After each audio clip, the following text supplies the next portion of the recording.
What if everything you thought you knew about human history was wrong? What if the story of how we built cities, developed societies, and even learned to farm has been told completely backward? Today, we're journeying to a place that shatters our understanding of the ancient world. This is Gobekli Tepe, the zero point of history. Located in southeastern Turkey, this incredible site is over 11,600 years old. To put that in perspective, it predates Stonehenge by 6,000 years and the Great Pyramids of Giza by 7,000 years. This isn't just an old ruin, it's a window into a time we barely knew existed. When you look at these vast, circular enclosures and massive stone pillars, you're looking at the dawn of human civilization itself. And it's here that the greatest archaeological mystery of our time begins. The central puzzle of Gobekli Tepe is this: it was built by hunter-gatherers.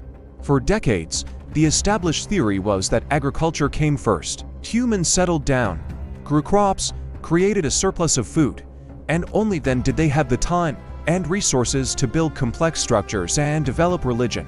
But Gobekli Tepe turns that entire idea on its head.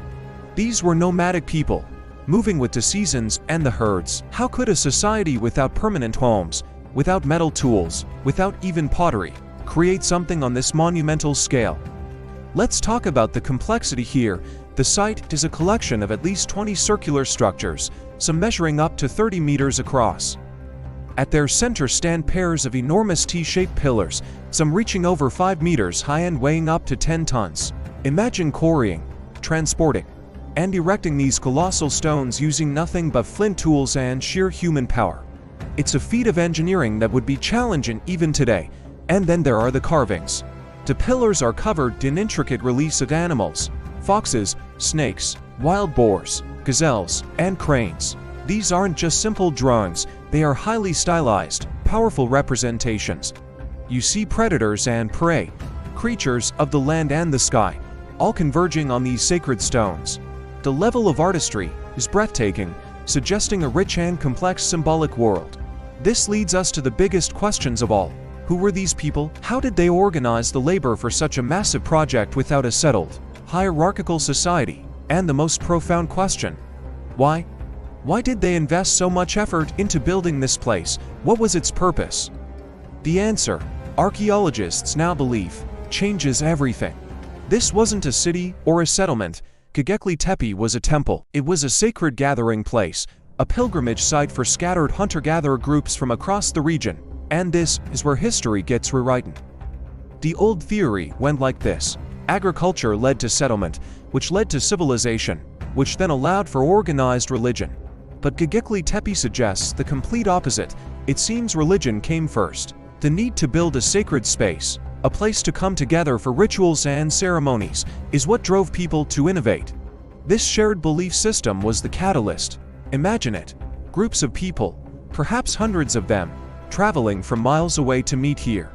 They'd work together, quarrying and raising these giant pillars. They would feast, share stories, and participate in rituals under the watchful eyes of these carved animal spirits. This communal effort, this shared purpose, wasn't a product of civilization, it was the very thing that created it. The need to organize labor, to feed the workers, to maintain the site over generations. This may be what spurred the invention of agriculture itself. People might have started cultivating wild grains nearby simply to sustain the gatherings at their sacred mountain. In essence, the temple built the city, not the other way around. Religion gave birth to civilization. The story of Gobekli Tepe doesn't end there. In fact, it gets even stranger. After about 1,000 years of use, around 8,000 BC, the site was deliberately and carefully buried, not destroyed, but intentionally entombed. The enclosures were filled with dirt, animal bones, and stone debris. It's as if its creators wanted to preserve it, to put it to sleep. Why? Did their beliefs change? Was it a ritual burial of a sacred place that had served its purpose? This is one of the site's most enduring enigmas, a final act we are still trying to understand. Today, the excavations are far from over. Only about 5% of Gobekli Tepe has been unearthed. Geophysical surveys showed that dozens more enclosures and hundreds of pillars are still waiting beneath the soil. Every new discovery adds another piece to this incredible puzzle, revealing more about the spiritual and intellectual world of our Stone Age ancestors. Gobekli Tepe is more than just an archaeological site. It's a testament to the advanced capabilities and profound spiritual depth of early humans. It shows us that our ancestors were not just primitive survivors, but sophisticated thinkers, artists, and engineers, driven by a powerful need to understand their place in the cosmos. They were driven by belief. This place forces us to reconsider the very nature of progress and the fundamental impulses that make us human. It is a powerful reminder that sometimes the greatest revolutions begin not in the fields, but in the mind and the spirit. The story of humanity is far older, stranger, and more magnificent than we ever imagined. If you enjoyed this journey into our deep past and want to explore more stories that rewrite history, make sure to subscribe and hit that notification bell. Thanks for watching, and we'll see you in the next one.